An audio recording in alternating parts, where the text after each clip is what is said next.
नमस्कार, स्वागत है आपका। आप देख रहे हैं द न्यूज और मैं रानी गुप्ता आपके साथ। दिल्ली के मुख्यमंत्री अरविंद केजरीवाल दिल्ली जल बोर्ड से जुड़े मनी लॉन्ड्रिंग मामले को लेकर के ईडी के सामने आज भी पेश नहीं होंगे। यानी कि एक बार फिर से शराब घोटाला मामले की तरह अब जल बोर्ड घोटाला में भी अरविंद केजरीवाल ईडी के सवालों के जवाबों से बचते हुए नजर आ रहे हैं। और जिस तरीके से ईडी ने शराब घोटाला मामले में कई दफा समन जारी किया और अरविंद केजरीवाल को पूछताछ के लिए बुलाया, तो ठीक उसी तरीके से जल बोर्ड घोटाला मामले में भी 18 मार्च यानी कि आज के दिन उन्हें समन भेजा गया था। ईडी के समक्ष हाजिर होने का आदेश दिया गया था, लेकिन आज भी अरविंद केजरीवाल पेश नहीं हुए हैं। ऐसे में यह कहा जा रहा है कि क्या अरविंद केजरीवाल की गिरफ्तारी तय है, क्योंकि जिस तरीके से वो जांच एजेंसियों के समन को गैर कानूनी बता रहे हैं और वो समन के दौरान हाजिर नहीं हो रहे हैं, तो इन चीजों को लेकर के बड़ा सवाल उठ रहा है। आपको बता दें कि ईडी ने उन्हें पूछताछ के लिए 17 मार्च को समन भेजकर आज यानी कि 18 मार्च को बुलाया था। अब आम आदमी पार्टी ने इसे एक बार फिर से गैर कानूनी बताया है। आम आदमी पार्टी ने कहा है कि बीजेपी ईडी के पीछे छुपकर क्यों चुनाव लड़ना चाहती है। आपका कहना है कि जब कोर्ट से अंतरिम जमानत मिल चुकी है तो फिर बार बार समन क्यों भेजे जा रहे हैं। आपका मानना है कि बीजेपी ईडी के जरिए केजरीवाल को टारगेट कर रही है। एक बार आप भी सुनिए कि आखिर दिल्ली के मिनिस्टर गोपाल राय और आम आदमी पार्टी के नेता क्या कह रहे हैं। भारतीय जनता पार्टी जिस तरह से ईडी और सीबीआई के पीछे छुप करके राजनीतिक लड़ाई लड़ना चाह रही है, मुझे लगता है कि उसे अब बंद कर देना चाहिए। चुनाव की घोषणा हो चुकी है और जनता के बीच में फैसला होगा इसका।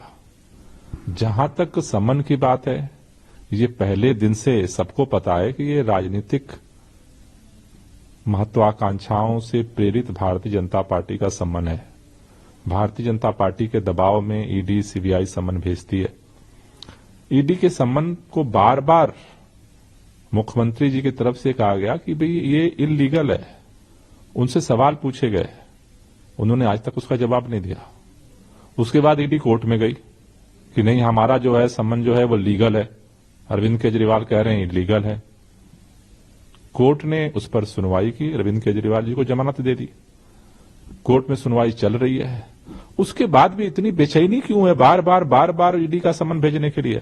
अब एक नहीं, एक दूसरा भी समन भेज दिया। कोर्ट के अंदर फैसला तो होने दीजिए। हमारा मानना है कि वो इल्लीगल है, वो कह रहे हैं लीगल है, तो तय कौन करेगा कि लीगल है कि इल्लीगल है? कोर्ट तय करेगी। कोर्ट का फैसला आने दीजिए। बीजेपी भी यही बात कर रही है कि कोर्ट ही तय करेगा, तो उससे पहले आप कैसे कह सकते हैं इलीगल? हम इल्लीगल कह रहे हैं तभी तो वो कह रहे हैं लीगल है, हम कह रहे हैं इल्लीगल है। यही तो मैटर गया है कोर्ट में, यही तो मैटर गया है कोर्ट में। कोर्ट सुनवाई कर रहा है, उसके पहले बार बार समन भेजने का क्या तुक बनता है? बीजेपी की तरफ से यही कहा जा रहा है कि अभी कोर्ट में मामला है और आप लोग जो बोल रहे हैं कोर्ट से राहत मिल गई, वो तो समन का पालन न करने के मामले में राहत मिली है। कोर्ट ने अभी तक ये नहीं कहा कि मतलब इसमें आपको राहत मिली, आपको ईडी के सामने जाना चाहिए ना जाना चाहिए। कोर्ट ने क्या कहा है? कोर्ट ने क्या कहा है?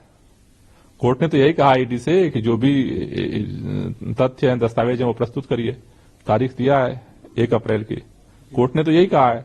सबको इसको मानना चाहिए। इतनी बेचैनी क्यों है? और अगर यही केवल है कि किसी भी कीमत पे अरविंद केजरीवाल को गिरफ्तार करना है, तो वो तो तानाशाही चल रही है। जो मर्जी वो कर लो भाई, सब कुछ आपका है। मुझे लगता है कि ईडी को कोर्ट का सम्मान करना चाहिए और कोर्ट में जो फैसला आएगा उसके अनुसार आगे कार्रवाई की जाएगी। एक मुंबई में कांग्रेस पार्टी की जो भारत जोड़ो न्याय यात्रा चल रही थी राहुल गांधी की, उसका समापन था, बड़ी रैली हुई, सभी विपक्षी दलों के नेता एकजुट रहे वहां पे। आपकी पार्टी की तरफ से सौरभ भारद्वाज वहां पे मौजूद रहे। राहुल गांधी ने एक बात की, उन्होंने कहा कि एक अभी देश में शक्ति है उसके जो मोदी सरकार की, उसके खिलाफ हमें लड़ना है। ईवीएम को लेकर भी उन्होंने सवाल उठाए कि ईवीएम में राजा की जान कैद है और उससे हमें लड़ना है। देखिए, एक तरफ पूरे देश के अंदर भारतीय जनता पार्टी तानाशाही को स्थापित करने के लिए चुनाव लड़ रही है और दूसरी तरफ इंडिया गठबंधन में पूरा देश, कल आपने देखा कि एक साथ मुंबई में इकट्ठा हुआ था। इस तानाशाही के खिलाफ पूरा देश खड़ा हो रहा है। मुझे लगता है कि कल जिस तरह से मुंबई के अंदर एकजुटता के साथ इस तानाशाही के खिलाफ आवाज उठी है, ये आगे और मजबूती के साथ बढ़ेगी।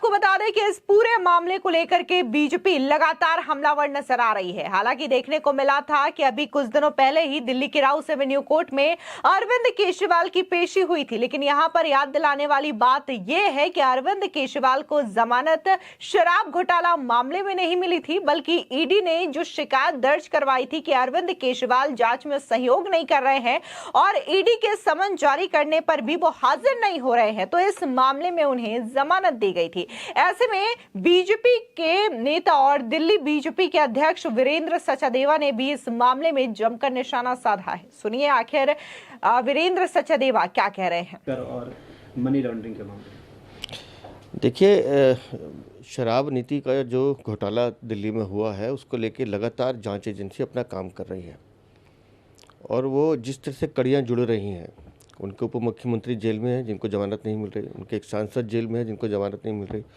और कल आपने देखा कि जो साउथ लॉबी की जो इसमें भूमिका देखी गई है तो उसमें के कविता को भी जांच एजेंसी ने गिरफ्तार किया है।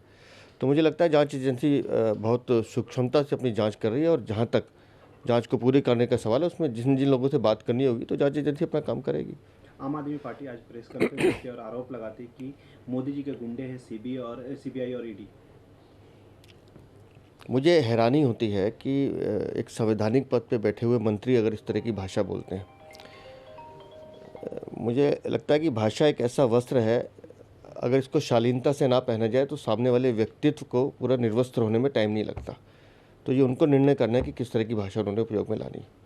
हम बार बार एक ही बात कहते रहे हैं कि अगर दिल्ली में घोटाला हुआ है और एक नहीं लगातार फहरिस्त लंबी है, आम आदमी पार्टी का पूरा चरित्र उन घोटालों में निर्वस्त्र हुआ है। सबने देखा है कि किस तरह से दिल्ली को लूटने की कोशिश की गई है। अगर आपने शराब नीति में घोटाला नहीं किया तो आप जांच से भाग क्यों रहे हैं? इस बात का जवाब अरविंद केजरीवाल दें। अब चुनाव भी घोषित हो गए, तो चुनाव घोषित हो गए, चुनावों का हमने स्वागत किया है। दिल्ली में 6ठे चरण में चुनाव है, उसकी तैयारी भारतीय जनता पार्टी कर रही है। अरविंद केजरीवाल के मुद्दे को जनता के बीच में लेके जाएंगे। अरविंद केजरीवाल का भ्रष्टाचार मूलतः हमारा मुद्दा है और दिल्ली की जनता के बीच में है, और दिल्ली की जनता इस सच्चाई को स्वीकार कर रही है कि एक नहीं, दो नहीं, दर्जनों ऐसे घोटाले हैं जिसमें अरविंद केजरीवाल ने दिल्ली की जनता को ठगा है। वहीं दूसरी ओर बीजेपी नेता आरपी सिंह ने भी इस पूरे मामले पर अरविंद केजरीवाल को जमकर के घेरा है। उनका कहना है कि आखिर अरविंद केजरीवाल किन किन घोटालों से बचते रहेंगे। पहले शराब घोटाला, फिर जल बोर्ड घोटाला, हर मामले में ईडी जांच कर रही है, लेकिन अरविंद केजरीवाल सवालों के जवाब से क्यों बच रहे हैं। सुनिए आरपी सिंह किस तरीके से हमलावर है। देखिए किस प्रकार से वे झूठ बोलते हैं। जो उनको जमानत मिली है वो इस बात की मिली कि वो जो शराब घोटाले में समन्स से उससे पेश नहीं हो रहे थे, इसलिए पेश न होने के कारण से उनके खिलाफ एक पीओ वाला मामला शुरू हो गया था, प्रोक्लेम ऑफेंडर वाला। वो उसके चलते उनको जमानत मिली, उस समन से भी नहीं मिली। वो समन अभी जारी हो सकते हैं, उस पर उनको अरेस्ट किया जा सकता है, उन पर कार्रवाई हो सकती है। इसी प्रकार ये जल बोर्ड वाले मामले में है। ये दिल्ली जल बोर्ड में जो बड़ा घोटाला किया उन्होंने, कोई लगभग 100 करोड़ का बड़ा घोटाला है। ये जब आए थे चुनाव के अंदर, ये कहते थे शीला दीक्षित के खिलाफ मेरे पास पेपर हैं, डॉक्यूमेंट हैं, टैंकर माफिया है। वही टैंकर माफिया आज भी दिल्ली जल बोर्ड में चल रहा है, वही ठेकेदार आज भी दिल्ली जल बोर्ड में चल रहे हैं। और दिल्ली जल बोर्ड ने पिछले 6 साल से अपनी बैलेंस शीट नहीं सबमिट करी। तो दिखता है कि बहुत बड़ा घोटाला है, इससे भाग रहे हैं, परंतु अंततः तो इनको पेश होना ही पड़ेगा। इसी के साथ ही आपको बता दें कि यूनियन मिनिस्टर मीनाक्षी लेखी ने भी इस पूरे मामले पर अरविंद केजरीवाल को जमकर के घेरा है। उनका कहना है कि घोटाला किया है तो हिसाब तो चुकाना पड़ेगा। सुनिए मीनाक्षी लेखी क्या कह रही हैं। देखो मेरी गाल सुनो, जो चोरी चकारी कर दियो तुसी कहंदे हो पुलिस परेशान कर रही है। पुलिस अपना काम कर रही, जिन्हें चोरी चकारी की वो दस दे चोरी चकारी कहते कहते की सी। लोकसभा इलेक्शन जी जदों पार्च रहे ने जेड़ी चोरी चकारियां कीती ने वो साडे कहन तो नहीं कीती, अपने कर्मा दे फल ने। आपको बता दें इसी के साथ ही बीजेपी नेता हरीश खुराना ने भी अरविंद केजरीवाल और आम आदमी पार्टी पर जोरदार तरीके से निशाना साधा है। सुनिए हरीश खुराना क्या कह रहे हैं। आज एक बार फिर अरविंद केजरीवाल ने साबित कर दिया कि उनको कानून के प्रति कोई सम्मान नहीं है। दिल्ली जल बोर्ड के मामले के तहत उनको ईडी ने सम्मन दिया और वो जानबूझकर उसको ईडी के सम्मन को इवेट कर गए और हाजिर नहीं हो रहे। ये दिखाता है कि वो उनको कोई सम्मान नहीं है कानून के प्रति। कानून अपना काम कर रहा है, लेकिन अफसोस अरविंद केजरीवाल उसको इलीगल करार दे रहे हैं। लीगल है या इलीगल है इसका फैसला अरविंद केजरीवाल या आम आदमी पार्टी नहीं करेगी, इसका फैसला माननीय न्यायालय करेगा। लेकिन दिल्ली जल बोर्ड के मामले के तहत उनको शायद बहुत सारे सवालों के जवाब देने हैं, इसीलिए अरविंद केजरीवाल को आज ईडी ने बुलाया था। भागता वो व्यक्ति है जिसको बहुत कुछ छिपाना हो, और मुझे लगता है कि अरविंद केजरीवाल चूंकि भाग रहे हैं इसलिए उनको लग रहा है कि बहुत कुछ छिपा रहे हैं। अरविंद केजरीवाल अगर आपने कुछ नहीं किया तो ईडी के सामने प्रस्तुत हुई और उनका जवाब दीजिए। लेकिन अफसोस, हर बार की तरह आपको बेचारा पॉलिटिक्स खेलनी है। आपको दिखाना है कि मेरे साथ मैं तो बेचारा हूं जी, और मेरे साथ तो वेंडेटा पॉलिटिक्स हो रही है। वेंडेटा पॉलिटिक्स होती तो माननीय न्यायालय एक दिल्ली एक्साइज मामले के तहत मनीष सिसोदिया, संजय सिंह और विजय नायर जो आपके खासम खास हैं उनको बेल रिजेक्ट ना किया होता। 1 साल से वो जेल में है, इसलिए भागी मत।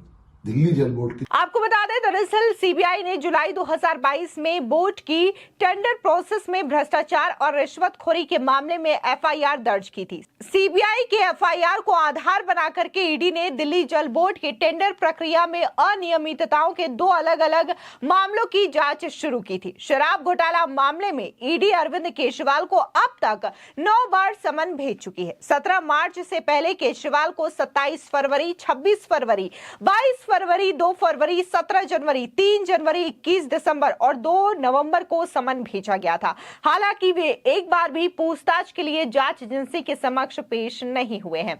वहीं शराब घोटाला मामले में पूछताछ के लिए हाजिर नहीं होने के चलते ईडी ने केजरीवाल के खिलाफ दिल्ली के राउस एवेन्यू कोर्ट में 2 शिकायतें दर्ज करवाई थी। मामले में कल ही कोर्ट के सामने केजरीवाल की पेशी हुई थी। पेशी के 1 मिनट बाद कोर्ट ने उन्हें 15,000 के मुचलके पर जमानत दे दी थी।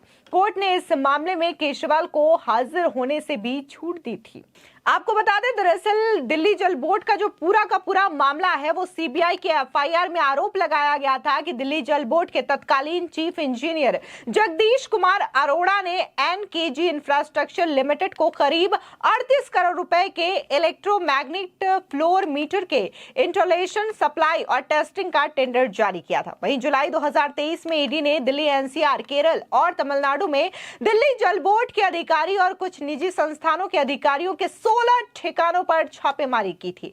ईडी ने 24 जुलाई 2023 और 17 नवंबर 2023 को सर्च ऑपरेशन चलाया, जिसमें कई अहम दस्तावेज और सबूत जब्त किए गए। इस दौरान पता चला कि जो काम एनकेजी इंफ्रास्ट्रक्चर लिमिटेड को दिया गया वो उसके लिए टेक्निकल एलिजिबिलिटी को पूरा नहीं करती थी। एनकेजी इंफ्रास्ट्रक्चर ने फर्जी डॉक्यूमेंट्स बना करके ये टेंडर हासिल किया था। जगदीश कुमार अरोड़ा को इस बात की जानकारी थी। ईडी की जांच में सामने आया कि टेंडर मिलने के बाद एनकेजी इंफ्रास्ट्रक्चर ने अनिल कुमार अग्रवाल की कंपनी इंटीग्रल स्क्रूज लिमिटेड को भी भागीदार बनाया। अनिल कुमार अग्रवाल ने इसके बदले जगदीश कुमार अरोड़ा को कैश और बैंक खातों में लगभग 3 करोड़ रुपए दिए थे। कुछ कैश जगदीश कुमार अरोड़ा के करीबी को भी मिला था। ईडी को जगदीश कुमार अरोड़ा की कई बेनामी संपत्तियों की जानकारी भी मिली। वो जगदीश अरोड़ा अपने चार्टर्ड अकाउंटेंट की मदद से मैनेज कर रहा था। आपको बता दें कि दिल्ली जल बोर्ड के बिल पेमेंट के भुगतान के लिए जगह जगह ऑटोमेटिक मशीन लगाई जानी थी। मशीन लगाई भी गई और बिल के भुगतान भी हुए, लेकिन यह पैसा दिल्ली जल बोर्ड के अकाउंट में कभी जमा ही नहीं हुआ था। ऐसे में इस पूरे मामले को लेकर के लगातार पहले सीबीआई ने मामला दर्ज किया और उसके बाद मनी लॉन्ड्रिंग का एंगल सामने आने के बाद ईडी ने इस मामले में एंट्री ली। अब कहा जा रहा है कि अगर बार बार अरविंद केजरीवाल इस तरीके से समन को इग्नोर करेंगे और पेश नहीं होंगे तो पीएमएलए एक्ट के तहत ईडी अरविंद केजरीवाल को गिरफ्तार कर सकती है। फिलहाल इस पूरे मामले को लेकर के आपकी क्या राय है, हमारे कमेंट सेक्शन में जरूर बताएं। धन्यवाद।